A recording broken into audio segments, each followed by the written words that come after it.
Okay, so this one is just a video about some potential volunteering ideas that might be helpful to do while you are at university, that might help you in the future. Now, what I mean by help is that it might not necessarily be something that you mention in the clinical doctorate application if you are thinking of going for clinical psychology later on, because the space there is so limited that you're probably better off just talking about your paid employment.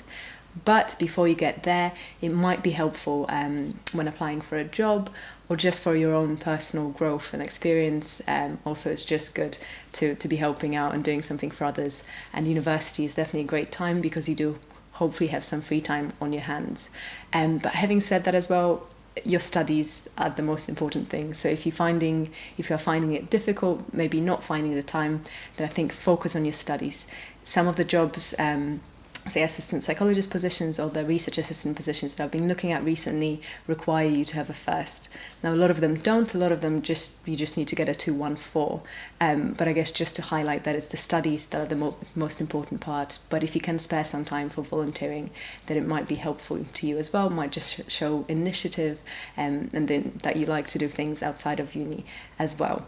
So I guess having said all that, the first thing that you might want to consider is just to check out what your university offers in terms of volunteering. So the specific links that your university has with whichever charity they might have links with. So to do this, I guess if you go on the website, the university website, that should show you some things. But also they tend to have volunteering fairs just as they have freshers fairs. So you might just go there and find out much more information. And sometimes it's easier to get the volunteering position actually through the university, because for some of them you have to make an application, and it just might be easier through an established kind of route into it. So just before we mentioned psychology-specific volunteering, I guess I just want to say that if there are other things that you are interested in, say maybe if you want to be on a committee for a tennis society or whatever you like, that can be seen as a good thing as well. Obviously you want the psychology experience, but actually other things can show initiative as well. So I know one of the questions when I was applying for an assistant psychologist position in the interview was precisely, what do you do outside of uni or outside of work-related activities? And I think what they meant by that question is that psychology can be stressful. Some psychologists will experience mental health problems themselves, so there must be something that we do outside of psychology that we're interested in that can kind of help us to release stress and just to relax and things like that. So I think it's definitely good to do other things as well if you want to. But just to go into psychology specific things now, so there are a lot of things that you can do. Sometimes it can be difficult to gain experience because it's such an intimate thing, I guess, between the therapist and the client, and there are issues around confidentiality as well. So you might not be able to maybe shadow a clinical psychologist just out of nowhere, but there are definitely things that can be psychological that you can do, or volunteering that's kind of psychologically minded, that I think can be helpful. I'm going to just mention a few charities that are maybe a bit more well known that you might want to volunteer with. I'll link things down below and some extra ones as well. But some of the main ones are things like Headway. So this is a charity for people with brain injuries. And this is actually something that I did in my undergrad, and I can definitely recommend it. They tend to have local hubs where they have groups for people who have had a brain injury. So it might just be something as simple as arts and crafts, but it might be maybe music therapy, even psychoeducation. So this is educating people about their brain injuries and what kind of strategies maybe they can use and help them in the future.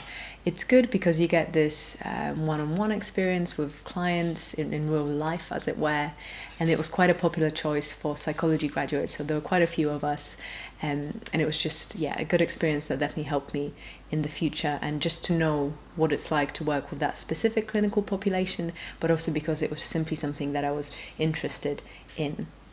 Another one would be something like Shout. And now Shout provide a tech service to people in crisis, or people who might be not feeling too well mentally, and maybe they're struggling with anxiety and they have an anxiety attack coming on or something, and they just need that little bit of extra help. And not all people would want help face to face, not all people like speaking on the telephone. So this is just a quick and easy way for them to say, hi, can I just speak to someone and then just get this extra help. So I think this is a really interesting experience. This one you need to apply for, and they do give you training before you get going, but it's definitely something interesting that might be helpful, especially when it comes to crisis management. It's definitely a good experience to have. Another popular one is Mind. It's not one I know much about, but they are, again, a mental health charity, and they do have a lot of volunteering opportunities. So if you go on their website, I'm sure you'll be able to find out much more about them. Something like the Samaritans would be good as well in terms of crisis management, speaking to people who might have suicidal ideations, and this one would be speaking to people over the telephone. So these were just a few options that you can explore. The Headway sort of face-to-face, Shout over text, Samaritans over the telephone, and Mind in other ways. There are a lot of great charities out there, so it doesn't, in a sense, it doesn't matter which one you go for, as long as you get some experience in an area that you are interested in. Okay, so another something you might consider which will help you with your research skills is an internship at your university. So I guess for this one you could just approach some of your professors or even your own supervisor to ask them if there's anything you can do to help them, or maybe help the third year students if you are in your first or second year, or whether there's something you can do over the summer as well. I think this is a good one, and depending on what your supervisor or what the professors are interested in, you might get a lot of different skills out of it.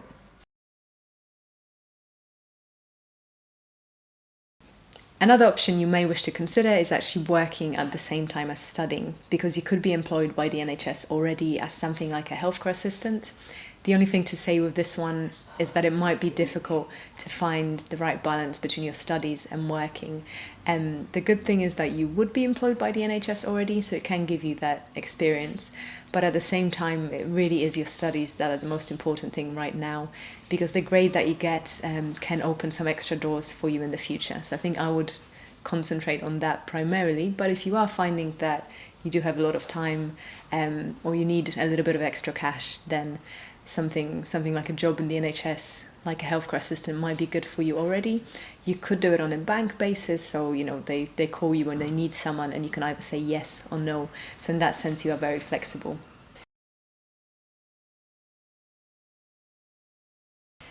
One thing that I'm really grateful for my own undergraduate studies is that as part of the course, we had to participate in research or be volunteers in research ourselves.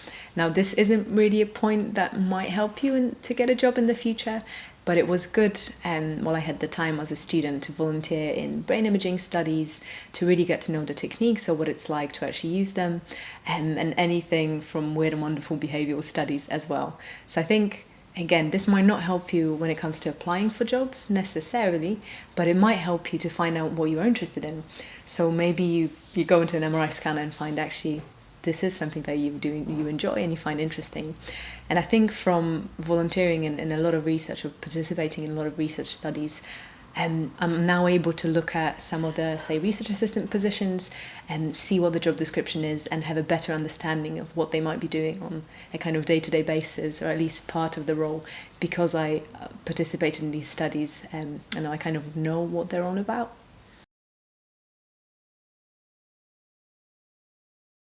There's another type of volunteering experience that might not be as obviously to do with mental health, but it can potentially be useful as well. So this is really anything working with kids. It's really difficult to get a job with children afterwards, after university, if you don't have any experience working with children already. So if this is something that you are interested in or you think you might want to explore, it might be good right now at university to get that experience. So this could be volunteering at a school. And I guess you could also volunteer at a special needs school, and in that sense you'll be working with individuals with autism and learning disabilities, which are populations that psychologists will work with. So that's one option for you. Another one would be to be a befriender to someone who is young.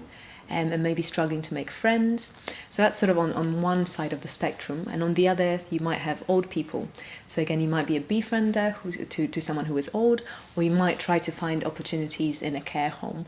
Again, making cups of coffee for them or tea, playing bingo. Old people are really, really sweet, and they might have dementia or some memory problems, which again are populations that psychologists will work with, so it'll be helpful to you and helpful to them as well. Another potential option for you might be to volunteer at a hospital. So if there's a hospital somewhere near to where you live, and maybe they have a mental health ward specifically, that might be something that's really interesting. The only thing I guess with this one is that you'd probably need to apply for it. It might take a little bit to organize because they might have to get some kind of an honorary contract for you or sign some kind of forms, and most of them require you to commit to a period of being able to volunteer for them as well. It's not for everyone, but it can definitely be a really valuable experience. We had some volunteers at the hospital where I was working, and I think it was good for the patients themselves, because hospitals can be boring places. So just to walk around, to offer them a cup of tea, to speak with them might be a good experience, both for you and for them as well.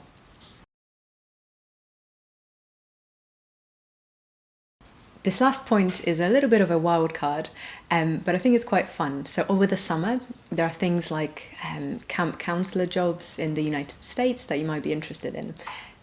It's called a camp counselor, but you're not actually counseling anyone. It's more to do with helping kids with activities in camps over summer in the States, which might be a really cool experience. I kind of wish I did it myself. And it might potentially open up some doors to you in the future when it comes to working with kids, if that's something you're interested in, because you can say, you have at least some kind of experience of it. There's one camp in the summer in the UK that I'm aware of as well. I don't know that much about it, but it's called Chicks, like little cute chicks. And it's for young people and for children, I think, who have disabilities or some kind of disabilities, who just would benefit from going and having fun over the summer. So this might be an unusual option, but a good one, if this is something that you're interested in. In terms of where to find these volunteering opportunities, one idea that I mentioned earlier would be just to go on a university website or the university volunteering fair and find out what links your university has with any charities or mental health places already.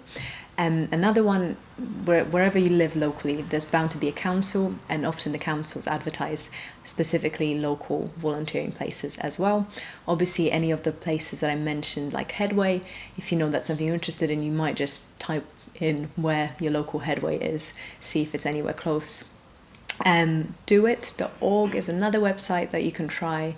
But also, if you just type in psychology volunteering or mental health volunteering in your local area, I'm sure there are things that are bound to come up.